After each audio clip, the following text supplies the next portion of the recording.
Welcome to Chemistry Explained with Jogan and Roe. I'm Jogan, and this is Roe. Hi, I'm Roe, and this is the Roe Jogan Show.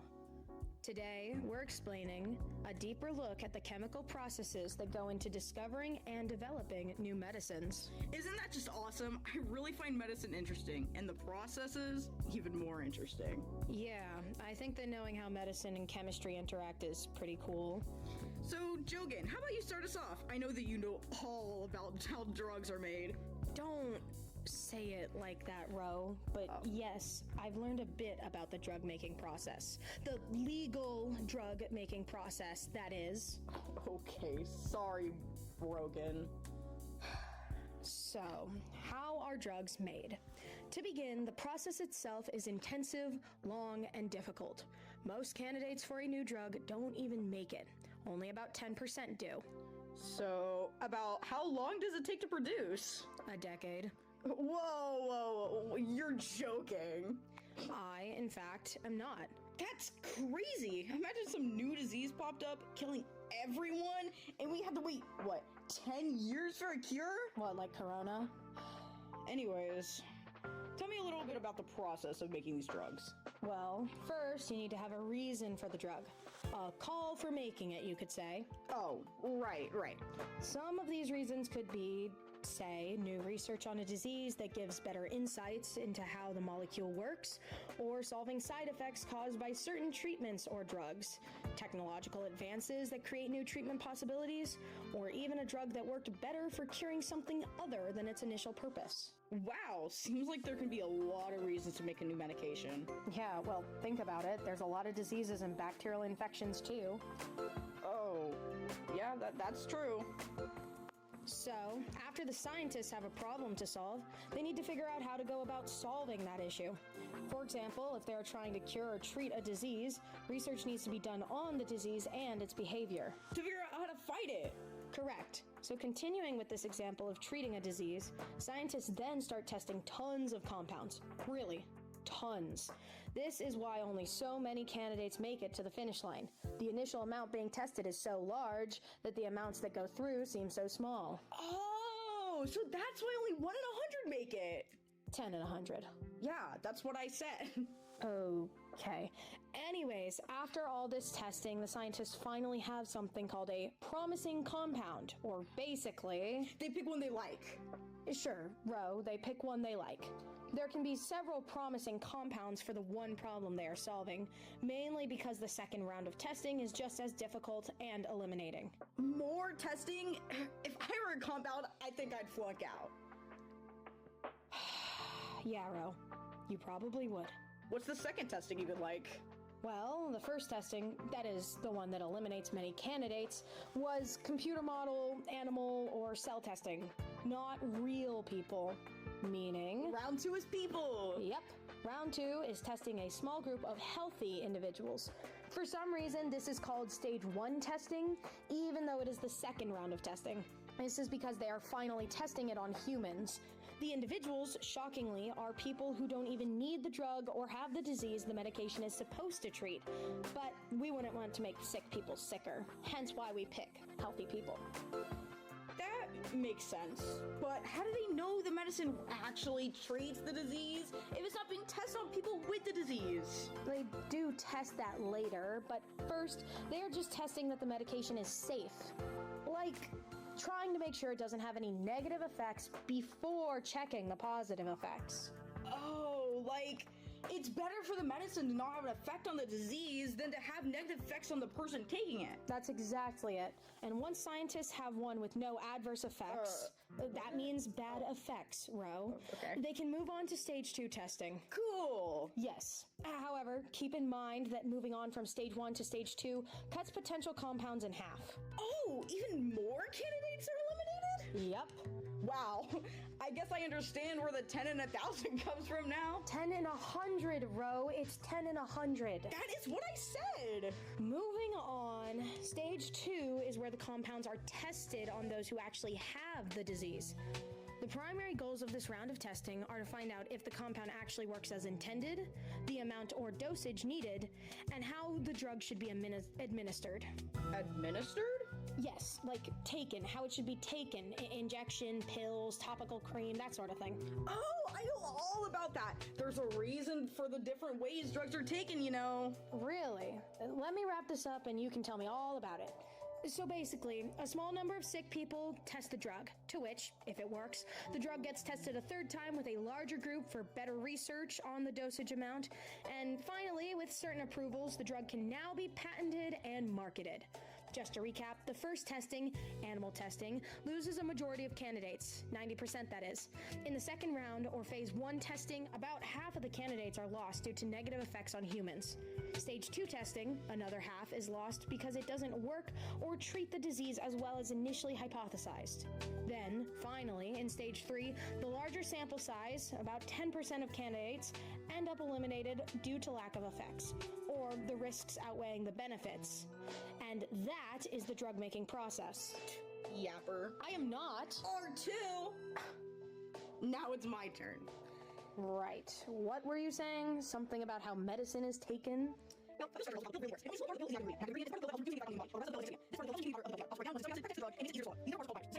Whoa, Ro, slow down. We don't need the listeners to have to put you in 0.25 speed. Oops. Okay. A pill's structure helps with how the pill really works, and only a small part of the pill is the active ingredient. An active ingredient is the part of the pill that helps in reducing the effect on the human body, while the rest of the pill is an excipient. This part of the pill helps in keeping the powder of the pill together, helps it break down once in stomach acid, protects the drug, and makes it easier to swallow. These different parts are called binders, disintegrates, and coatings. Everyone already knows how pills work. You swallow them and they get absorbed in the stomach. Actually, that's not where it's absorbed. Let me teach you. Starting off with the structure, a pill's structure is very helpful for how it makes it through the body. I mean, obviously, why else would the pill be built like that? If you'd stop talking while I'm trying to explain, I could tell you. Basically, you take the pill, it dissolves, and then it absorbs. I already knew that. I doubt it. Okay, so basically, once a pill is swallowed, it goes into the... I knew that too. Knew what? I didn't even get to explain! It goes into the stomach, right? Yes, it does. You know what it does there, right? Nah. Okay. Basically, the stomach acid begins to break it down. 2 processes start: disintegration and dissolution. Disintegration is where the pill begins to break down into smaller fragments and chunks, right? Bingo! This makes it much easier for the other process, dissolution, to work. Dissolution is the process by which molecules dissolve in your stomach. However, as I mentioned just before, this isn't where it absorbs. Instead, it goes into the small intestine. Any idea why? Just tell me. Alright, the small intestine is better for absorption because it has a much larger surface area and a ton of blood flow. Who would have known? Anyone who has researched it, probably. True, such as myself. Okay, back on topic, these 2 factors are very important. So, the drug molecules can be absorbed more. You know that a drug's polarity influences its ability to cross lipid-based cell membranes. What about polarity? Okay, to put it more simply, if a drug is highly polar, it will have trouble crossing lipid membranes on its own, which can limit how much of it reaches its target in the body. This is why a drug's design often aims to balance polarity and lipid solubility for the best absorption and distribution. And why didn't you say it like that the first time? I wanted to sound scientific. You probably don't even know what a lipid membrane is. A lipid membrane is a selectively permeable amphilytic bilayer structure formed by phospholipids, glycolipids, and cereals, which maintains cellular integrity, regulates molecular exchange, supports protein function, and participates in signaling and metabolic processes. Its dynamic, fluid nature and molecular diversity makes it an essential feature of cellular life. And I'm pretty sure you memorized the definition before talking to me about that, just so you could pull that off. So, to enter the bloodstream from the small intestine, drug molecules must pass through the intestinal wall. Finally, after absorption, the drugs go to the hepatic portal system to the liver. Hepatic portal system being the circulatory system that brings blood from the digestive organs and other abdominal organs to the liver. This is supposed to be my topic, Jogan. Right, continue. In the liver, enzymes metabolize the drug. Then the body eliminates the drug and its metabolic byproducts through excretion. The body, usually the liver, metabolizes non-polar drugs into more polar forms to make it easier to excrete by the kidneys. In case you couldn't tell, polarity is pretty important for the process of making pills work. And you called me a yapper. Because you are? So, what actually is a metabolic byproduct, Ro? Metabolic. It's metabolic. No, it's not. Whatever. Well, it's not like pills are the only form of delivery. I mean, what can you tell me about injections? Fine. Since we know all about pills, you already know what these terms mean. All drugs follow the same processes known as ADME. Any guesses for what they all stand for? Probably absorption. I don't know about D. And then metabolism and what, excretion? Yep. And since you don't know about D, it stands for distribution. This is the stage where the drugs are in the bloodstream and are transported throughout the body to its target tissues. This movement is affected by factors such as regional blood flow, the drug's ability to bind to plasma proteins, and its solubility. Solubility? How does that affect distribution? Highly soluble drugs tend to distribute more widely and penetrate tissues more effectively, while less soluble drugs may be restricted to specific organs or tissues due to limited distribution capabilities. Okay, I think I get it. Okay. Allow me to yap about topical now. Oh goodness, there's more? Your skin's outermost layer is a thin barrier of dead cells that controls what gets in and what stays out. When you apply a topical product, the active ingredients passively diffuse through this barrier and into the living tissue underneath.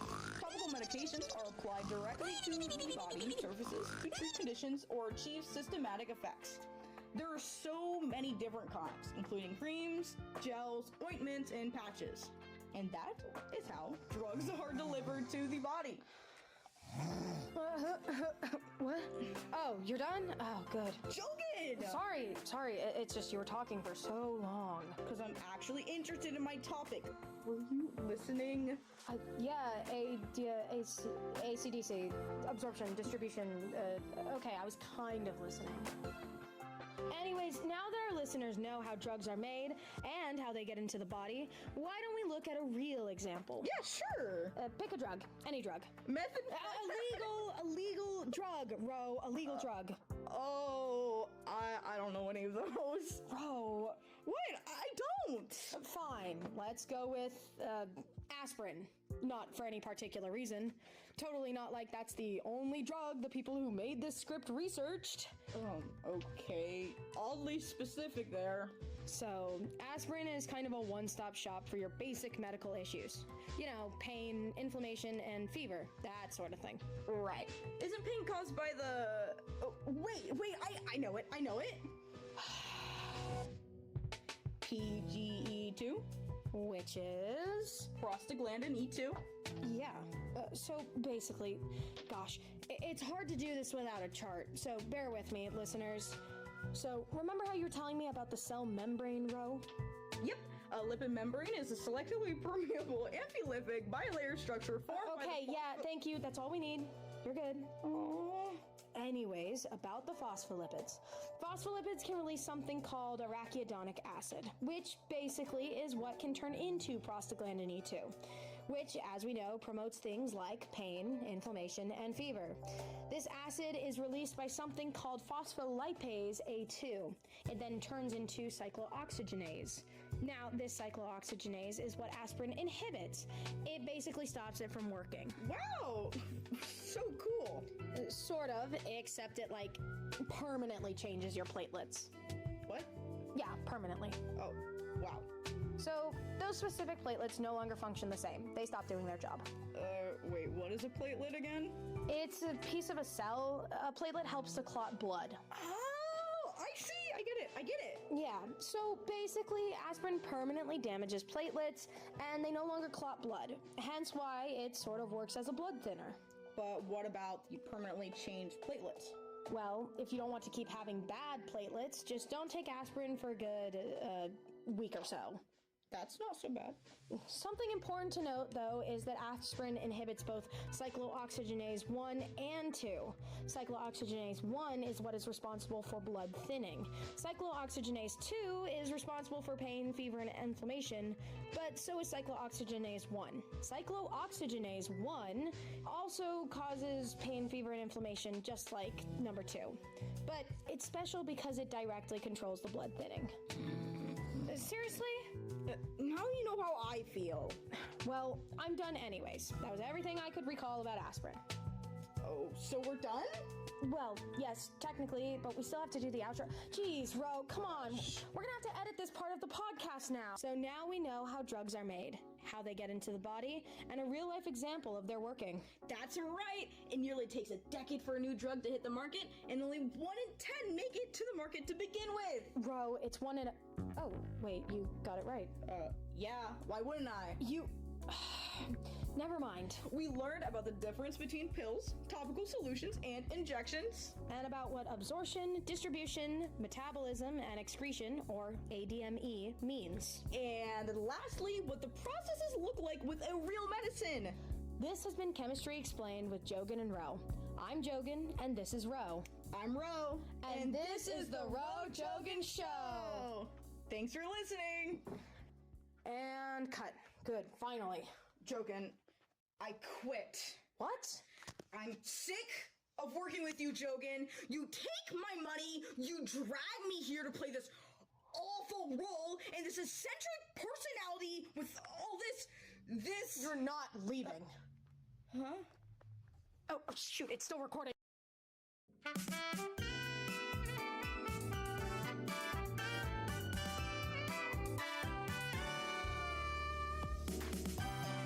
And here are the bloopers. Or even a drug that worked better for curing something other than its initial purpose. Wow. Well, think about it. There's a lot of diseases and bacterial infections, too. That was my line. Shoot. Oh, like, it's better for the medicine to not have an effect on the disease than have negative effect. Oh my gosh. Oh, sorry. Oh, yeah. Bingo! This is gosh. Good, you're good. Okay. Bingo! This is, oh my gosh. Oh, bingo! This is, oh my god! In the liver, enzymes metabolize the drug. Shoot. No, it's okay. Anyways, it's gonna cut to the outro now. Okay. It's like gonna be really funny because it interrupts us midway. Okay. And about what absorption, distribution, metabolism, and excretion, or ADMA. Anyways, ACDC? ACDC? Anyways, okay.